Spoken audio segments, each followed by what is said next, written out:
Hello and welcome to Eavesdropping at the Movies. I'm Mike. And I'm José. And today we're talking about The Passenger. Yes. By Michelangelo Antonioni. Yes, 1975. From 1975. Not the Iggy Pop song. It predates the song by 2 years. I'd never seen an Antonioni film before. I spent most of the summer looking at his films in chronological order, though in fact I didn't reach The Passenger. Right. Because basically, your summer leave ends before. And what I had done is, I think Mubi showed Chronicle of a Love Affair, and I loved it so much that I just kind of got obsessed, really. And I had taught L'Avventura previously, and I had seen, I suppose, the great 60s classics, right? So L'Avventura, La Notte, Blow Up, yeah. So those I'd seen, I had loved L'Avventura, but I had never seen his 50s films, yeah. And I kind of became obsessed, really. I think, and actually I would argue that those are the films of his that I love most, kind of the ones that people kind of write off because, they're his most conventional. Cronica di un amore, La Dama senza camellie, The Lady Without Camellias, which is about filmmaking itself and which I just adore. In fact, I loved it so much. It was shown on Mubi, and I loved it so much that I decided to start my film criticism module this year by showing it. I became also kind of obsessed with the star of those films. It was Lucia José, who's kind of incredibly beautiful. She looks like Garbo, really, but she's Italian. She worked on Spanish cinema as well. So actually, kind of, that screening on Mubi led to various strands of obsession, really. So I kind of, I looked at Antonioni films, I looked at the films of Lucia José. Lucia José appeared in Juan Antonio Bardem's film. And so I went through Juan Antonio Bardem's films. Death of a Cyclist is the one that she appears in. So, it was kind of like a fantastic summer that way. And then I went back over, so I'd spend like about a week on each film, and I was just gobsmacked by Il Grido, the shout, which is about this man who goes on the road and he has all these adventures, and he returns home and throws himself off a tower. Really, yeah. But it's very beautiful and kind of very powerful. It's kind of melodramatic as well, but each shot is really measured. Antonioni's films are so beautiful because his use of space is so extraordinary. Like, every shot counts and every shot is meaningful, and often they're kind of in long takes where you're kind of conscious of the relations of things and people, within that space and how they change over the time of the shot. It was really an extraordinary experience to watch them, and some of them I watched obsessively, actually. So what would you say, what do you think ties his films together, or what are the... Well, for me, I mean, he is really the filmmaker of post-war existential dilemmas. Okay. Kind of.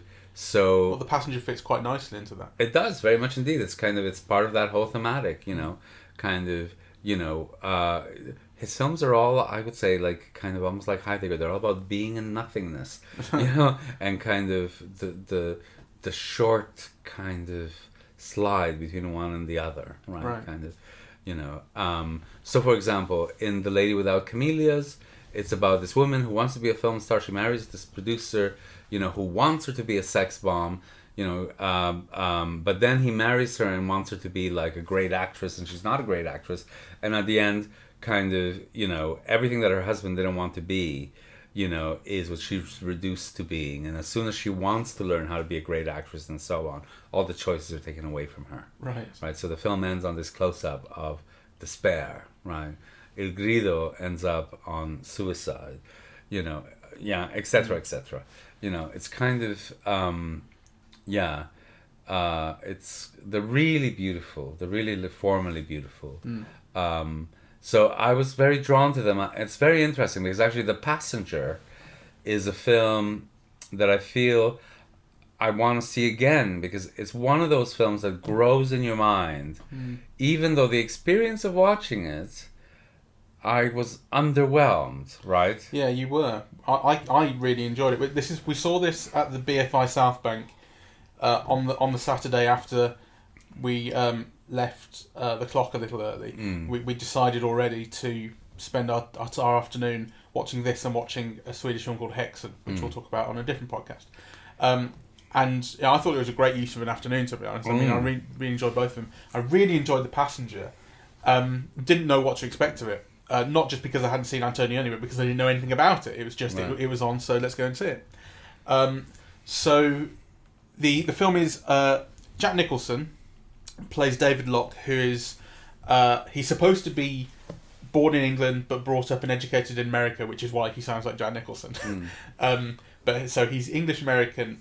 He's a journalist, and he's in North Africa following some kind of rebels in a war. In a sort of civil war you don't know all that much about, but you get kind of glimpses of what interviews that he's been doing and that sort of thing. But that's in the background, really. That's not the point of the film. And there's an English guy staying at his hotel, who actually he's kind of struck up a bit of a friendship with. He returns to his hotel at the start of the film to find out that this guy's died of a heart attack. No one else knows it. No one's been into his room. So he jumps at the opportunity to take his identity, assume his identity, switch their passports, switch the photos in the passports, and leave his life. Yes. Leave his wife, pretend he's dead, and just go off. Go off with the guy's belongings, the guy's sort of notebook and things, appointments book. The guy's called Robertson. He kind of subsequently discovers that Robertson is actually a gun runner for these rebels that he was sort of doing a report on. So he's kind of he slightly finds himself dumped into a situation he wasn't prepared for. But again, that is not quite the point of the film, So in another film, this would be, you can imagine this being like a Man on the Run type of, oh my God, what am I in? It's got a great suspense plot that it doesn't treat suspensefully at all. Exactly. It's about the guy's existential crisis. It's about his life and where he wants to go with it. And the fact that he's now kind of a target for various powerful people, dangerous people, is it's kind of muted. I think it's interesting. Spoilers, I guess, will come up, but it is a film from 1975. Yes. He meets a girl in Barcelona, played by Maria Schneider, who, you don't get her name actually, she's an architecture student, but she's just kind of, she's a little bit of a free spirit. As I said on Facebook, she's kind of she seems to be like the earliest Manic Pixie Dream Girl that I've seen, the girl who's a free spirit who kind of gives the guy something to, changes his life, or gives him something to think about, or whatever. Yes. She has an element of that. They kind of strike up a bit of a relationship. She joins him as his passenger on his various meandering travels across Europe. Ultimately, at a hotel in Spain, he is found and assassinated. But you don't quite see that. It's an interesting shot right at the end of the film. You've also got his wife and the production crew kind of trying to track him down as well. Yes. So that's this kind of setup. I can see what you mean when you talk about Antonioni being kind of careful and precise, and also his use of long takes. What you said about his long takes giving you a sense of the orchestration of space.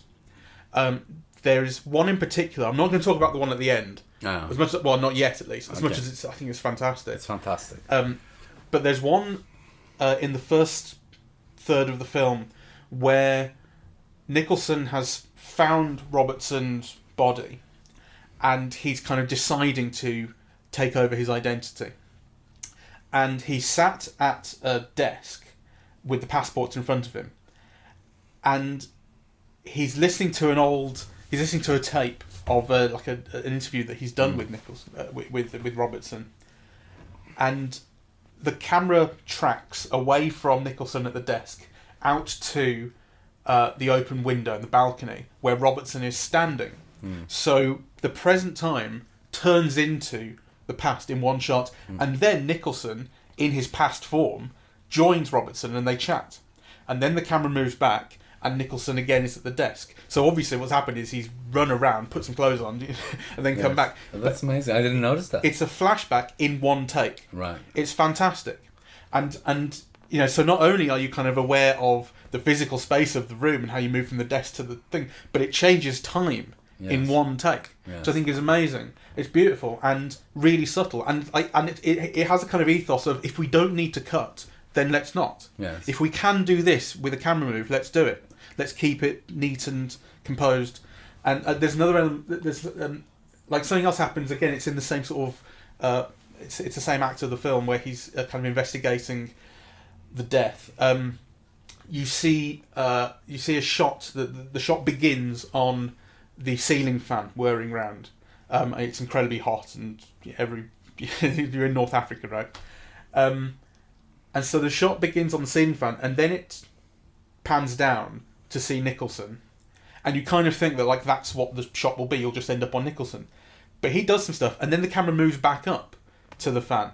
Actually, no, I'm terribly sorry. It's the other way around. It starts off when Nicholson moves up to the fan, and you think, oh, the shot's going to end. It'll cut to something else, but then it moves back to Nicholson. I just think that there's something interesting about how the film, it's like the attention of the camera at that point is distracted. It's like the camera is too hot and needs to cool down. Do you know what I mean? The camera kind of lives in the world. There's such an awful long time in the film where very little happens, and what I mean by that is not that there's kind of no plot, but just it takes a very long time. It allows you a lot of time to investigate the room along with Nicholson. It gives you a very long time to kind of dig his jeep out of the sand, that sort of thing. He ended up giving up on that, but the film gives you such a long time to sink into its world. Yes, with these and little sink details. into its rhythms. Yes, because actually it's very leisurely.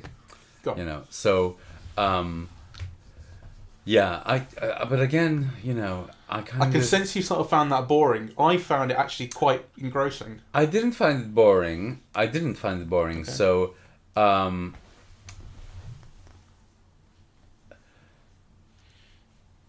I did. I mean, I was looking at my watch actually. So I was thinking, do you need all of this to convey that? Is it being self-indulgent and so on? And again, I feel kind of a bit of, a disjunctive response, because my immediate response to the film as I was watching it was, it's self-indulgent and it's dull, right? And then kind of subsequently, and I haven't made a project of thinking about it actually, it just kind of crops up in your mind and you begin to be interested in things that you saw. Yeah. So, I think I've had a delayed response to the film. That, yeah. I mean, in a weird way, well, maybe not a weird way, but, when watching it, what interested me most was the scenes in Spain. And that's just for obvious, biographical reasons, right? I was very fascinated by all of the scenes in Barcelona. And, my thoughts were just autobiographical. I mean, I was in Spain at that age, and I was 13 and the streets were like that and people were quite poor, right? And some of the dialogue that you overhear, it has attitudes like there's, in the last shot that you will talk about later, there's a scene where, an old man calls a child a cabron, like a bastard, you little bastard, Yeah. So kind of, you're watching kind of all of these scenes and this way of life and, and the beauty of all the Gaudi stuff, right? Which the Jack Nicholson he kind of meets character. up with Maria Schneider on the roof of a Gaudi building. And he's completely unaware of the significance of it or the history of it. I mean, he probably doesn't even know who Gaudi was, right? But in the meantime, they're on the roof of this amazing, building, right, in Paseo de la Gracia, and it's just extraordinarily beautiful to see. And actually, Antonioni does know what the character doesn't, So as they're going up the stairs, he is leisurely letting all of the doorways, which are all kind of curved and oddly shaped and so on. He's letting all of that kind of sink into you, really. And, what I was thinking was, you'd never be able to see that building like they did, because now there would be like 1 million people in queue, to get into the house. And, so kind of my whole thinking about it was actually almost like extra filmic, really, but I loved all of those scenes. But I was thinking more about things like the setting and the decor and the way of life in Spain in a particular historical period than about, the existential dilemma of the protagonist. Yeah. Yeah, I can certainly see that. That's kind of fair enough. I think it might be dependent on mood as well. I'm not saying you were in the wrong mood for it or anything. That's but I'm saying I can imagine that if I had been in a different mood, I might have found it much less interesting, much more indulgent. I was very delighted that you liked it, because I had feared that it was almost exactly the kind of film that I could imagine you absolutely hating. Really? Well, yes. Yeah. I mean, it's a philosophical existential film, about being, about kind of, letting go of identities, about becoming about literally shedding your skin and becoming someone else. And it's kind of filmed at a very leisurely pace. Very leisurely pace. So I would have thought that's exactly the kind of film you would almost have a knee-jerk I hate reaction. I suppose it's possible. I can sympathise with why you think that. I think what interested me about it wasn't so much the kind of the meditation on identity and kind of who you want to be or who you'd like to escape from being and stuff, but it was the filmmaking, it was the orchestration of the action and the movement within the frame, and also Jack Nicholson's performance. I think he's incredible to look at. One thing, I think this is the earliest Nicholson performance that I've seen. Yes. Other than that little bit he did in was it Little Shop of Horrors or whatever? Where he's actually, let me mention two things about Nicholson which are completely superficial, but which I think must be said. First, he looks extraordinarily beautiful in this, and he's filmed as a movie star. Kind of you see the fleshiness of his lips, and you see him with his shades, and he's very thin, and he's got a nude scene where he's got a great butt, and it's kind of, the clothing and so on showcase it, right? So I think kind of, kudos for Antonioni to make advantage of that.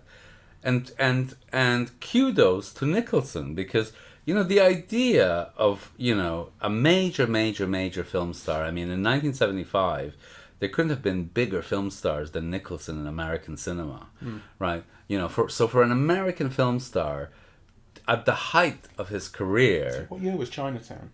Chinatown was 73, 74. So I've seen Chinatown, but... go on. Well, I mean, he's had a huge run from Easy Rider, 5 Easy Pieces, The Last Detail, Chinatown. It was hit after hit after hit, right? So for him to go make a film in Europe with Antonioni, that's the kind of thing only television stars did, or people on, I forget the name of the star of El Grido, but, people on the downslide of their careers would go make films in Europe in those days, right? But, somebody at the height of his career wouldn't go, except it's Antonioni, So obviously, kind of, Nicholson was drawn to make a film with, one of the geniuses of filmmaking, and very lucky we are, that he did, really, because I think the film is enriched by having Nicholson. He's fantastic in it. I think he's completely in control of every scene, and he's quite witty. I mean, he makes jokes out of certain things, like his responses to when he meets up with the gun guys in that church, and they give him an envelope full of money. He says Jesus Christ, and then says, "Oh, sorry," and he sells it really nicely, and he has this kind of downplayed sort of knowing wit about himself, But I don't know. He really captured me, the way his frustration with the way things are going with his life, and the kind of opportunism. You know, I mean, it's quite a serious thing to fake your death and steal a man's identity, Yes. but you understand him completely and believe him. And to go into the unknown, right? Because, so it's not just that Nicholson, what's his character's name? Locke. Yeah, it's not just that Locke leaves his identity, it's that he's also going into the unknown, right? So it's like this extraordinary dissatisfaction with who he is, with know, his being, right? So, and then it's not quite a becoming, because it's not just, he's not just growing into something else, he's growing into someone else, or he's choosing the identity of someone else whom he doesn't know, right? And actually that becomes part of the dilemma of the film, that he doesn't know what he's getting into. So he's going into the unknown, but as someone other than himself. But also the dissatisfaction that leads him to do that. You can imagine how a lesser director and a lesser actor would have done that with a load of maudlin looks, being depressed all over the place. And that's not who Nicholson's character is. Yes. Locke isn't like that. You do understand what he's fed up with, I think. You understand that he is fed up, and you feel it. But it's not sort of... it's not stale or stagnant the way that it's conveyed. I can't think how to kind of better describe it. Again, it's something that I think you sink into. You feel the character, and you kind of get him, I think. And in a similar way, I think although she's given less of a character, I think you get Maria Schneider's character. Oh, very much so, You know, in a similar way. Like, you kind of get why she would go with this guy who she's just met to just go on a trip. Yeah. There's a sense of adventure in it for her. She's a little bit livelier than he is. Yes. But and she knows what she's getting into. She knows the risk. Yeah. And she often kind of confronts the police or plays or cheats the police or and she speaks the language and he doesn't, and she takes care of things for him. She knows how to play the game. Yes. Yeah. So I loved all that. I just want to say before moving on that the person who I was thinking of in El Grido is Steve Cochran. Right. Yeah. Do you recognize Steve? I don't know the name. Exactly. That's my point. Right. So, he'd been like, a semi-star of American cinema, mainly in supporting roles. So, he would go to Europe and do El Grido, right? But, to have a major American film star kind of do a European film was very unusual. I mean, don't get me wrong, in the 70s, a few more people did it. So I think Goldie Hawn went and made a film in Italy. I think Dustin Hoffman also went and made a film in Italy with lesser directors. Candice Bergen did a film with Lena Wertmuller. So there was an element, there was a fashion for going and working with auteurs, but it was very unusual when, Jack Nicholson did it, and also, given Jack Nicholson's stardom. So it's kind of like an interesting intersection. The other thing I'd also like to mention is that amongst the writing credits is Peter Woolen, right? Yes. Who's kind of one of the founding kind of film theorists. He wrote Signs and Meaning in the Cinema, kind of a film about semiotics in film. So that you have like a theorist writing the screenplay, Antonioni directing, Jack Nicholson and Maria Schneider starring, Maria Schneider fresh off Last Tango in Paris. So it's kind of like a very, very fascinating kind of mixture. Was that Tango in Paris before this? Yeah, 1972. Hush My Mouth. Yeah. I think I like how well matched they are, and you also get a sense of the characters, I think, connect well. You can sense that they fit. Not only do you get that shot where they're lying in bed together and you see the shape of their bodies and cast in the light, which is beautiful, and you get a real feeling of just it feels right, But there's that wonderful bit where they're sat outside a cafe and he's explaining, because his behaviour's been kind of erratic at this point, and he's explaining, this is what's happened. This guy died and I've taken his identity and faked my death, and she's kind of not fazed by it. Yes. Which is fantastic. So at one point, I've got the script up here. He says, now I think I'm going to be a waiter in Gibraltar. He says in this kind of deadpan, ironic way. Yes. And she's just not fazed. She says, too obvious. Yes, I remember. Wonderful, and it's a great bit. Like so he kind of has his wit, and she matches it. Yes. You know, she just doesn't. She's not. You know, it's wonderful the way they start to play off each other, because it's not like the film doesn't play it as like a meeting of perfect. You know, kind of like he still says like, you know, you shouldn't be here. This is too dangerous. And at that point towards the end where she's booked the room, him thinking that he's kind of managed to discard her, but she's turned up nonetheless. So they clash, but there is a feeling of like she. This is why I think I kind of thought of like a Manic Pixie Dream Girl thing of like she kind of activates him in a way, you know, or she. There's a sense of disconnection with his character. I think you know the fact that he's basically an American married to quite a posh English woman living in England. Like she, you know, of her side, you see all of his like TV crew and whatever production staff, and they're all English guys. You know, so he's not the same as them. Despite, you know, the film tells you English American, but I mean that in itself is kind of that's a disconnected kind of place to be. He lives between cultures in a way. You don't feel like he's attached to one or the other. He lives between them, and then at the same time you don't see him in England or America at any point. You see he's just in North Africa and Europe throughout the whole film. Well, so he's you displaced see the whole him time. in London, and in fact that's the place. Yes, you do see him in London, and that's the place where he first sees Maria Schneider. It's actually it's quite famous. It's where I think it's the Renoir cinemas are now. It's that kind of new housing estate with. Yes, so he goes home, doesn't he? I forget. That's right. He goes home and picks up a couple of things. Yes, that's right. I forgot that. And then he goes back off to Europe. But let's talk about. But the point is, he's a displaced person basically throughout. Yes, you know? he is. I mean, the only time he goes home is to leave. Yes. You know. Let's talk about the amazing shot at the end. Yeah, so I noticed this. Did you notice while it was happening that it was a long day? I did. It's something you become conscious of. He lies down in bed in this hotel, and the shot is composed of him. He's lying down horizontally, so his head's at the bottom left of the frame, his feet are sort of in the middle, and you're looking. So his bed's on the bottom left, and you're looking through the bars of his window, and through them, there's basically like a plaza. You said it's a bullfighting arena. You recognise. There's a bullfighting arena in the background. Yeah, so I didn't recognise that it was a bullfighting arena. Yes, it's curved and the architecture and so on. So that's what you're seeing across this plaza, and just sitting on the wall beside that bullfighting arena is an old fella, just on a chair, and there's just a little bit of activity, not very much. It's basically very sparse. It's Spain. It's middle of summer. It's incredibly hot, arid. There's a child playing. There's a kid playing. The kid kind of kicks the ball, and the guy tells him to fuck off. Yes. And the shot very, very gradually tracks in to the window,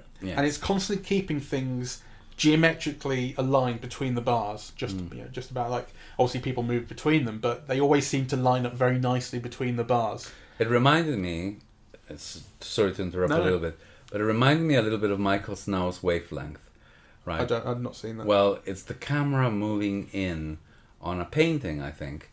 Yeah, and it does so very slowly, right? And, you know, as it's doing so, you're conscious of time, you're conscious about what you're seeing, you're conscious about the changes of what you're seeing, and that shot reminded me a little bit about a mini version of that. Yeah, and there's a kind of shot where, again, I think if you're not in the right mood for the film, you probably go, "Oh, this is interminable," because nothing's really happening. It is about the length of time things are taking, and it is about kind of wondering what will happen or wondering what you're supposed to be seeing. Maybe like the shot at the end of Cachet as well. You know, like there's no real direction to anything. You're just seeing life, and the whole thing about that shot in Cachet is if you know what you're meant to be looking for, you see it. You know, I don't think that's quite what's going on here. It's not like it's not hiding anything. Yes. But it has that same feeling of just kind of being lost in spending a lot of time in this place.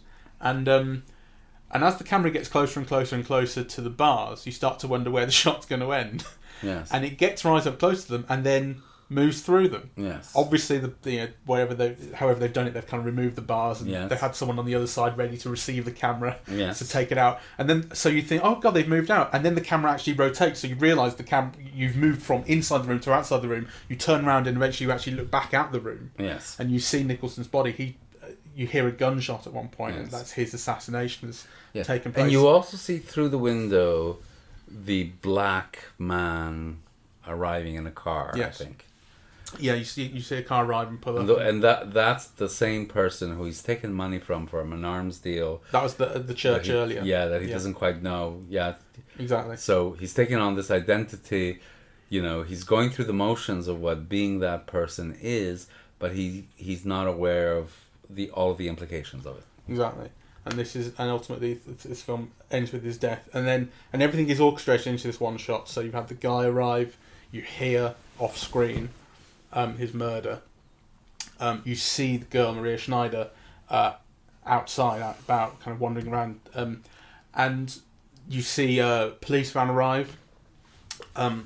Locke's wife and I think his producer turn up because she has now worked out by this point that he's alive and has taken someone's identity. She's figured that out, so she's tracked him down too.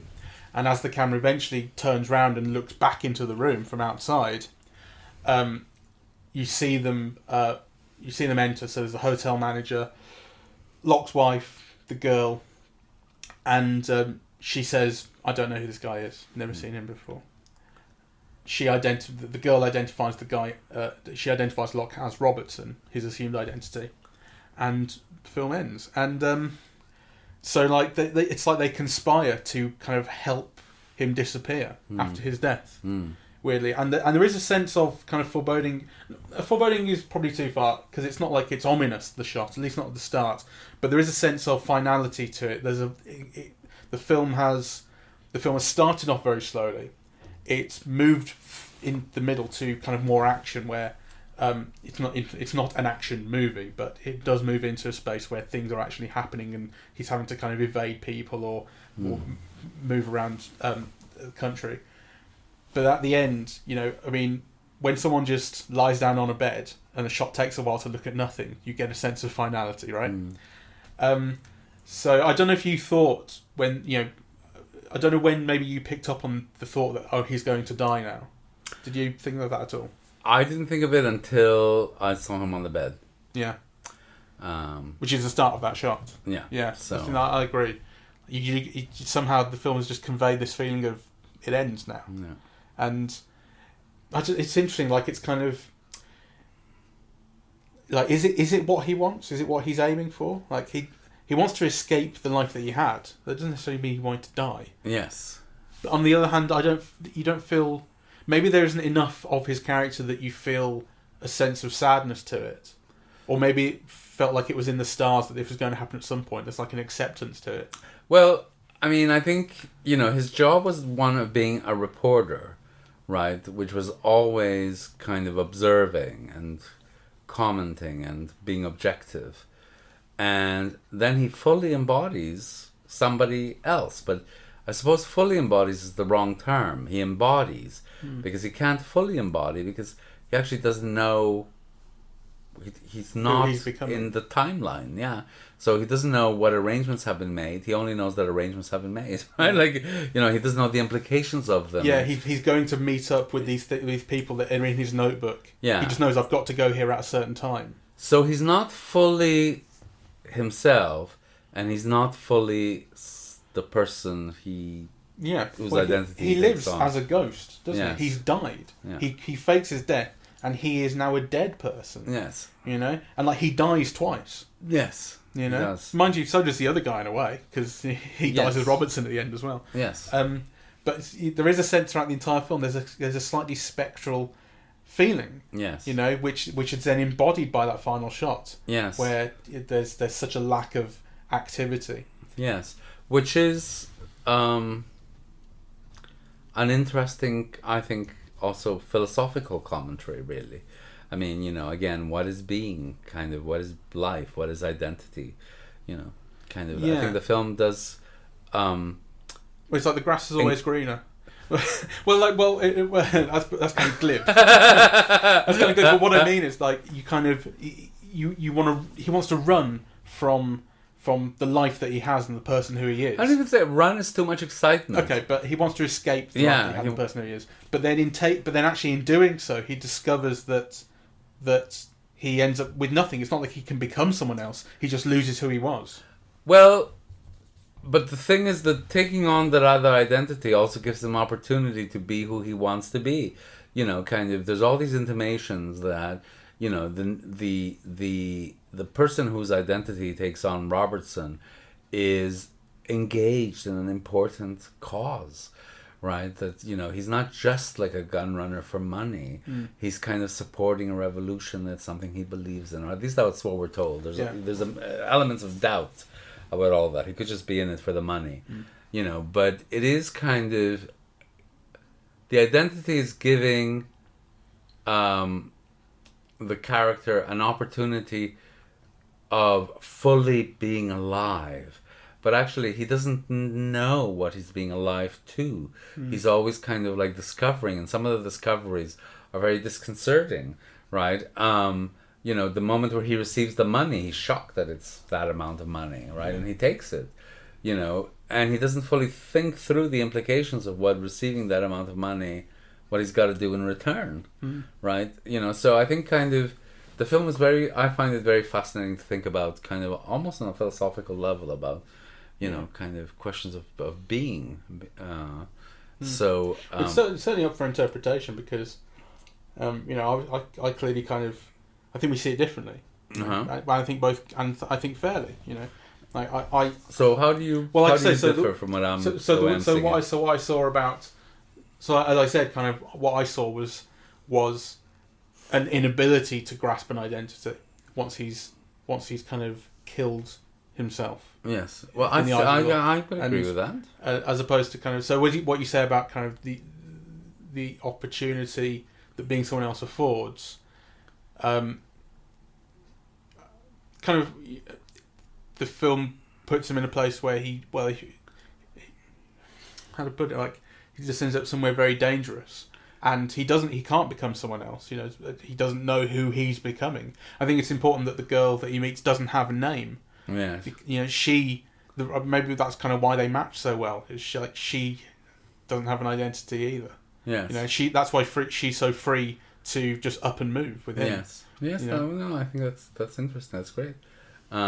But I do think that the new identity, in some ways, offers him the opportunity of being more fully alive than he's felt before. Yeah, no, that's true as well, isn't it? I think you could also imagine how, like, his life moves into. You could imagine how it would almost be done as like a Bourne thing.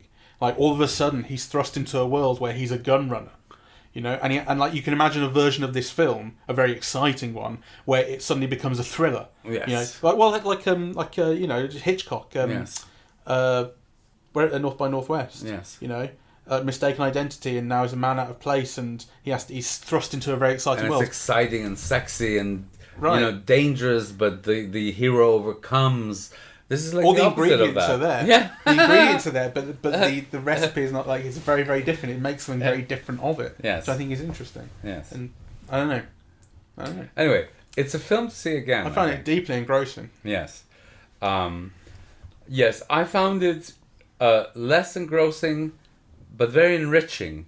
You know, I mean, I think there's a multitude of viewing experiences, right? There are films that you enjoy them from the beginning, and then they die on you as soon as you leave the cinema. You know, and there are films that you're kind of slightly dulled by or whatever, or, you know, you're looking at them in kind of different ways or whatever, and then they kind of nudge you, and and I think this is a film that's nudged me, right? That kind of, you know, you're trying to fall asleep and you think of a scene in the film, or you think of a shot, or, you know, you think of a reaction, and it really stays with you, and it actually makes you really want to talk about it, right? Like, that there are things in the film that feel at the moment beyond my grasp, right? And that you want to revisit, you know, and I think kind of that's one of those films for me. You let it breathe and it lives with you. And I think, you know, this is one of those times when having, you know, had we done the podcast the evening that we saw the film, it would have been less productive than having left it a few days and given it time to percolate. Yes. But as you say, the film has aged like a fine wine over the last 4 days. Okay, well, that's a wonderful note to end on. So thank you very much for listening. We are eavesdropping at the movies, and we are at iTunes, SoundCloud, and YouTube to listen to. On social media, we're at Eavesdrop Movies on Twitter, and we're Eavesdropping at the Movies on Facebook. And the website with all the podcasts is eavesdroppingatthemovies.com. Thank you very much for listening. Goodbye.